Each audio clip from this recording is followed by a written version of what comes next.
तो हम लोगों ने पिछला दिन अनुच्छेद 4 तक पढ़ लिया था भाग 1 के। अब रियासत को आज पढ़ना है, तो चलिए शुरू करते हैं। चलिए रियासत के बारे में आज पढ़ना है।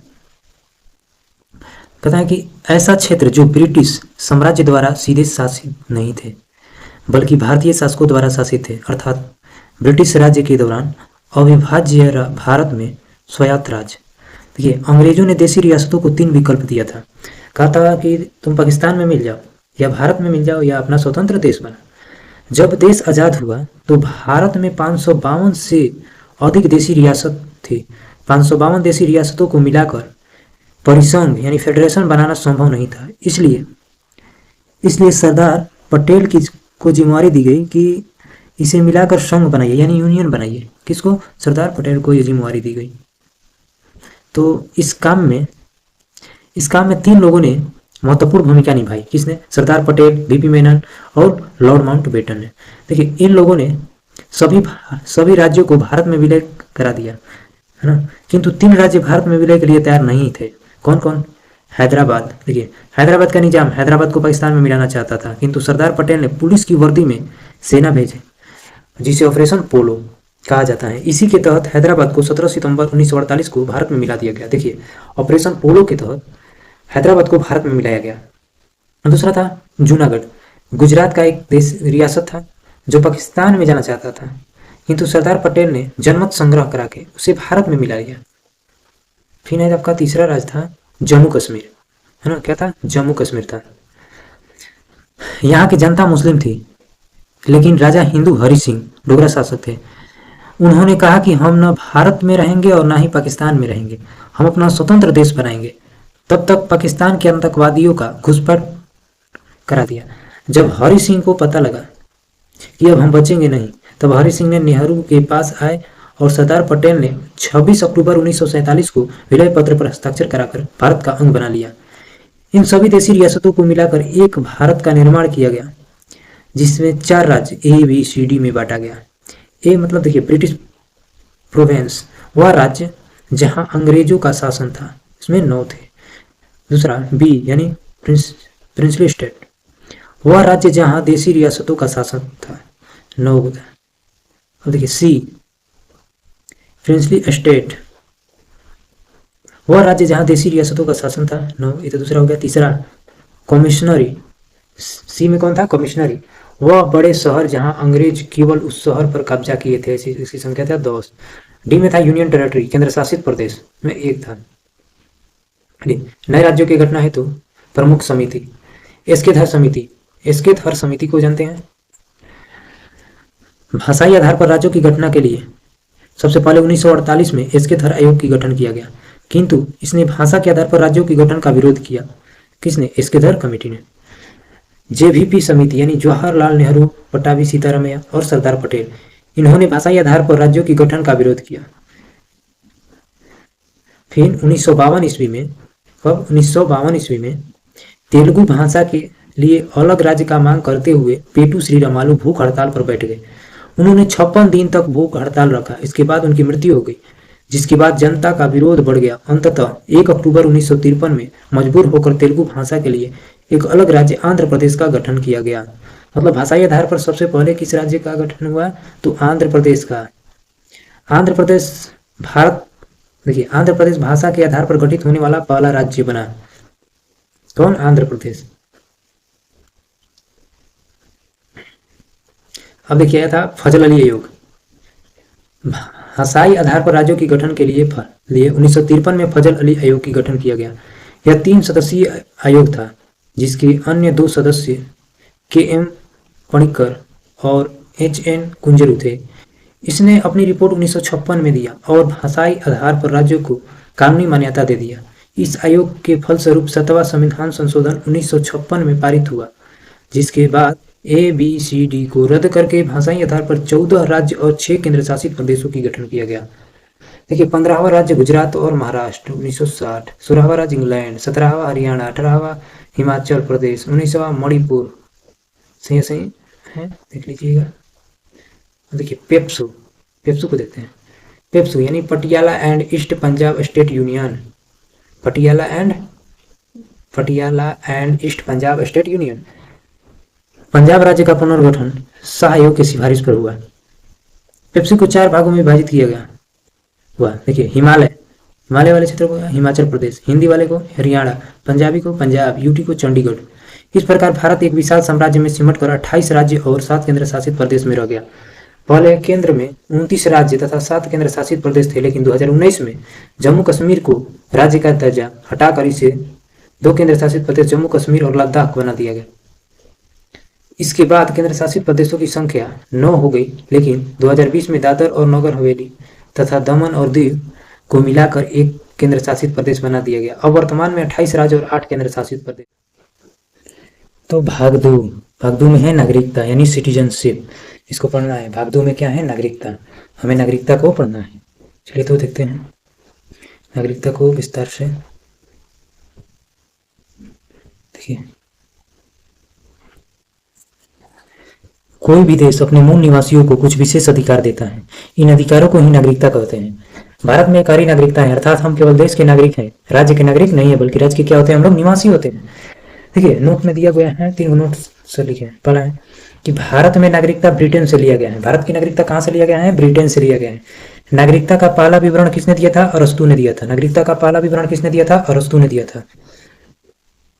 नागरिकता का पहला विवरण अरस्तु ने दिया था। तीसरा है, नागरिक होने के कारण पैन कार्ड, आधार कार्ड दिया जाता है। गैर नागरिकों को यह सुविधा उपलब्ध नहीं है। ये अनुच्छेद 5 या 5 से 11 है। नागरिकता कहाँ है? 5 से लेकर 11 तक है। अनुच्छेद 5 से लेकर अनुच्छेद 11 तक है। देखिए, अनुच्छेद 5 कहता है प्रारंभ में दी गई नागरिकता, अर्थात जब संविधान बना तो उन सभी लोगों को नागरिकता दी गई जो उस समय भारत के अंदर थे। देखिए, कहता है कि अनुच्छेद 5 कहता है कि जब प्रारंभ में दी गई नागरिकता, अर्थात जब संविधान बना तो उन सभी लोगों को नागरिकता दी गई जो उस समय भारत के अंदर थे। अब अनुच्छेद 6 देखिए क्या कहता है। अनुच्छेद 6 कहता है कि पाकिस्तान से भारत में आए लोगों का नागरिकता, लेकिन ऐसे व्यक्ति का पंजीकृत होने के लिए 6 माह तक भारत में निवास आवश्यक है, किंतु यदि वह संविधान बनने के बाद आएंगे तो नागरिकता नहीं मिलेगी। परमिट रूल लागू 19 जुलाई 1948। अनुच्छेद 7, स्वतंत्रता के बाद भारत से पाकिस्तान चल गए ऐसे व्यक्ति जो संविधान बनने से पहले लौट आए तो उन्हें नागरिकता दे दी गई।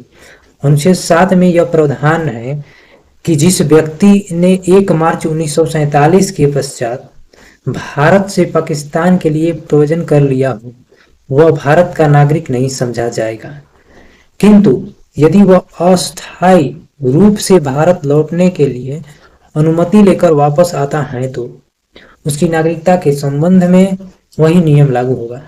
अनुच्छेद 8 कहता है भारत के बाहर रहने वाले भारतीय मूल लोगों की नागरिकता के अधिकारों से संबंधित जैसे विदेश भ्रमण एवं नौकरी करने पर भारत की नागरिकता समाप्त नहीं होगा। अनुच्छेद 9 कहता है विदेशी नागरिकता लेने पर भारत की नागरिकता समाप्त कर दी जाएगी। अनुच्छेद 10 भारतीयों की नागरिकता बनी रहेगी जब तक कि वह कोई देश विरोधी कार्य न करे। अनुच्छेद 11 नागरिकता संबंधी कानून संसद बनाती है। यह जिम्मेवारी गृह मंत्रालय को दी गई है। नागरिकता बनाने की जिम्मेवारी किसको है? गृह मंत्रालय की है।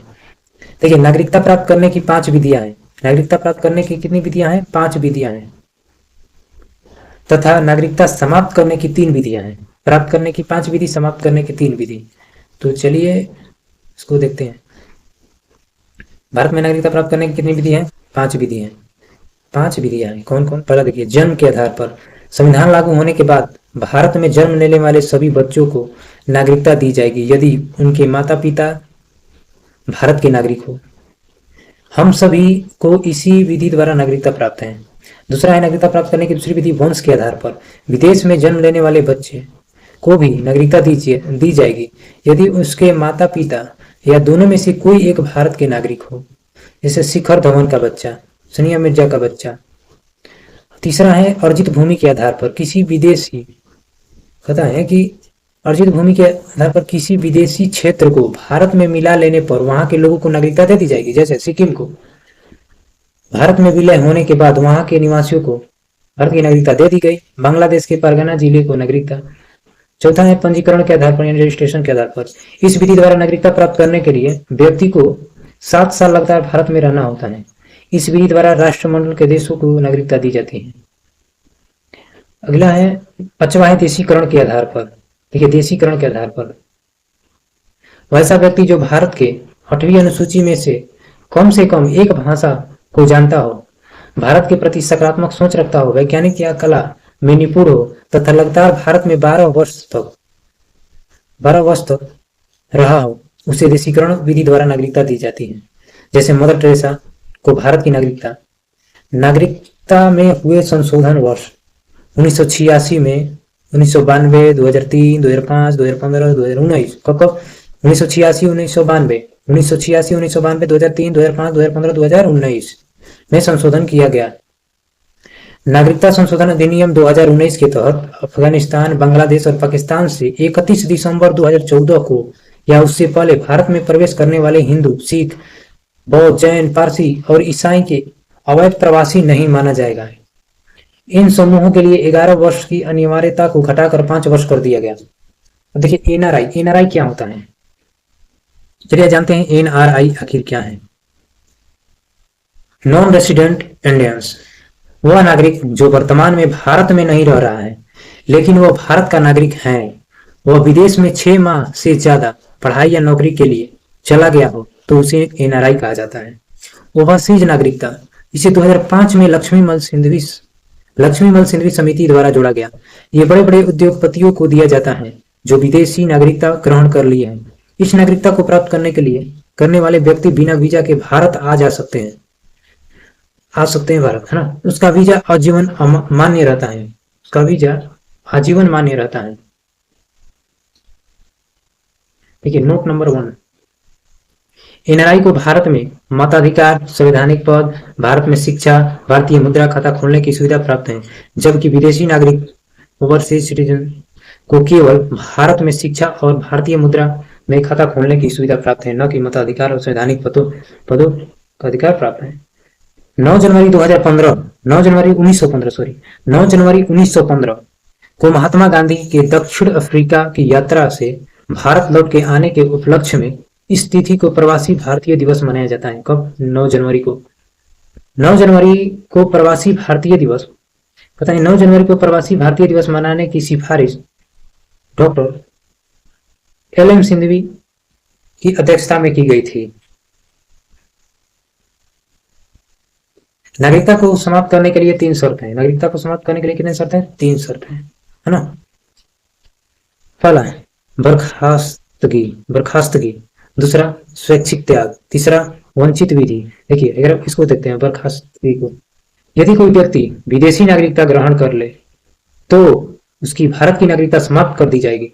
स्वैच्छिक त्याग क्या है भाई?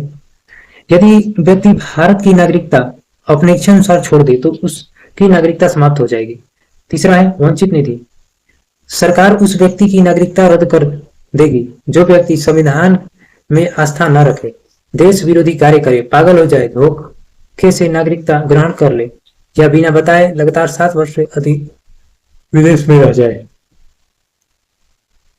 ठीक, ये समाप्त हुआ।